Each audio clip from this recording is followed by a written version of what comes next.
ang saya-saya naman. Habang pinopodcast namin po ito, ay masayang magkasama sina Coco Martin at Julia Montes sa Spain. Today is June 4, o di ba?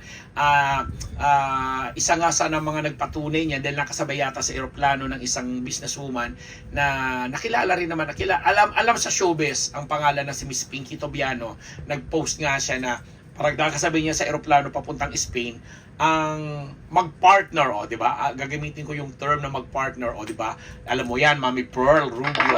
Mag-partner na sila Julia Montes at Coco Martin na bago nga sila umalis ay nag-trending yung pagluluto na ginawa nila para sa kaibigan nila or kuya-kuyahan nila or Tito Michael de Mesa nila na matagal na nilang nakakatrabaho at sabi nga ni Coco idol niya since nung nanonood siya ng mga sine, ng mga movies, ang pamilya nga pong mga sina Mark Hill, ang mga yumaong Mark Hill at Sherry Hill, pati na yung mga parents nila sina Rosemary Hill hanggang kay Michael de Mesa at mga anak-anakan na lang ni na Michael, mga pamangkin, ay talaga namang iniidolo nito ni Coco Martin. Kaya parang feeling niya, isa na rin siya sa mga miyembro ng Hill family. Hill family yun, di ba?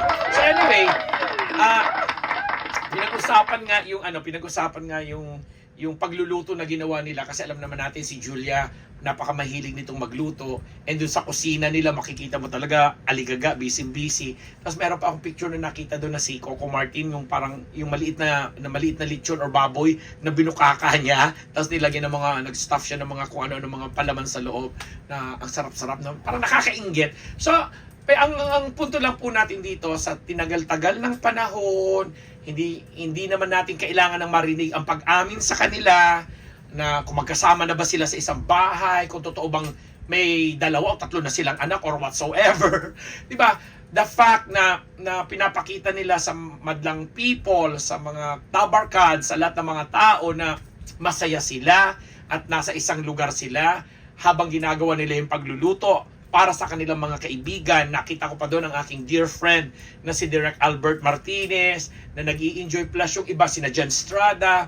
Kasi talagang nabuo yung grupo nila mula sa ang probinsyano na tumawid na nga dito ngayon sa Batang Quiapo na talaga namang na-sustain nila or na-maintain nila yung magandang samahan. Kaya nga, ang ingay naman yan, Donita. Kaya nga yung nagbubukas ng biscuit sa Donita, naririnig yung ng plastic. Pasensya na ha. Talagang ganun po kami dito. Kasi hindi na namin ini-edit ito. Pagkatapos nito, lagyan ng konting thumbnail, ipopost ko na kasi wala na po akong oras. Charot! So anyway, bilang respeto din po sa inyo mga nanonood, pasensya po ulit, humingi ako ng pasensya. And sabi ko nga, since nabuo yung parang malaking pamilya na yan ng ang probinsyano to Batang Quiapo, parang regular na nilang ginagawa ito na nagkikita-kita sila pag may okasyon. And this time nga sa birthday ni Tito Michael de Mesa. Tito Michael, nakikitito na rin ako ni Michael de Mesa na nagkasiyahan sila, nagkatuwaan. At ang naging highlight nga yung pagluto o yung niluto ni na Julia Montes at ni Coco Martin. Until tumawid na nga tayo dito naman sa nag-viral din na post ni Miss Pinky Tobiano na di umano nga ay nakasabay niya sa eroplano ang mag-partner papunta ng Spain, na ngayon naman alam naman natin kasi di ba sa ibang nung mga nakarang taon din naman nagpo-post din naman sila, nagpunta sila ng Europe, nagpunta sila ng Japan. Tapos 'di ba nag-shoot pa nga sila sa dito locally naman nung bago matapos ang pandemic, nag-shoot sila sa Mindoro na naipalabas ka ng #1 sa Netflix, yung pula na kakaiba ang mga roles nila doon. And then this time, ini-enjoy nila kasi they deserve it naman. I mean, especially for Coco na hindi lang producer, director, writer at aktor sa Batang Quiapo na patuloy pa rin sinusubaybayan at tinatangkilik ng napakarami mga tao. So ang hirap nung ganung ng ganung buhay kasi nga yun na nga, director ka na, writer ka pa, producer ka pa, artista ka pa, plus partner ka pa ni Julia. Talaga partner ka pa ni Julia. Sa kabilang ako naman si Julia, pag may magagandang proyekto naman, ang tawag dito, talaga namang sagad-sagaran din ang trabaho. And yun na nga, base na rin po sa assumption namin dito sa Unbearable Channel. Masaya ang samahan ng dalawa at gaya nga nung mga nakaraan nating podcast, ibinalita natin dito na sabi natin may proyekto silang pagsasamahan, which is yun na nga nangyari na nga sa Pula.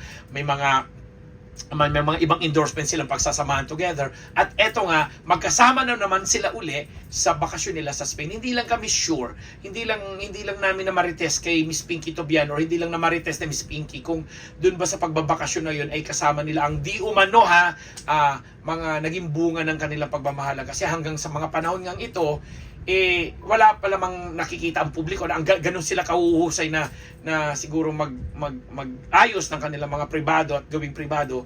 Pero marami nga ang naniniwala na nagbunga na nga itong pagsasama nila na, ay naku, ayoko na magsalita. Charot, di ba? Basta, maging masaya na lang po tayo mga Coco Jules, yung mga tumatangkili kina Coco Martin at Julia Montes. Dahil itong pagsasama po nila ay positibo rin pong nakapagbibigay ng aliw kasiyahan po sa atin. At pinagdadasal natin na eventually soon, very soon, ay makita na nga natin silang siguro mag-walk down the aisle, o di ba? O baka naman na ikasal na, hindi lang natin na marites o nabalitaan. Or kung ano pa man yung ibabahagi nila po sa publiko bilang mga public ano po sila, mga public personalities, ihintayin na lang po natin. Kasi for now, ibase na lang po natin ang mga obserbasyon natin sa ganyan, base na rin po sa mga ginagawa po nila, kinikilos nila. Basta ang importante, ang common denominator, wala silang sinasagasaan kung sino man, ginagawa nila ang dapat nilang gawin bilang mga tao at mga pribadong tao na rin na gusto na magkaroon ng privacy, at mga masasayang tao sila na na-translate po sa ating lahat ang kasiyahan na yan. Ang kasiyahan na yan dito sa Unbearable Channel, sa inyong lahat. Coco Jules, maraming salamat. Ako ang inyong lingkod, Papa Unbearable, Ambet Nabus. Nagpapasalamat po kami sa inyong lahat ng mga bagong subscribers po namin all over the world na. All over the world na rin talaga. No? Pati na rin po yung mga sponsors po namin na hindi rin nagsasawang bumitaw po sa amin. Ambet Nabus po. Thank you.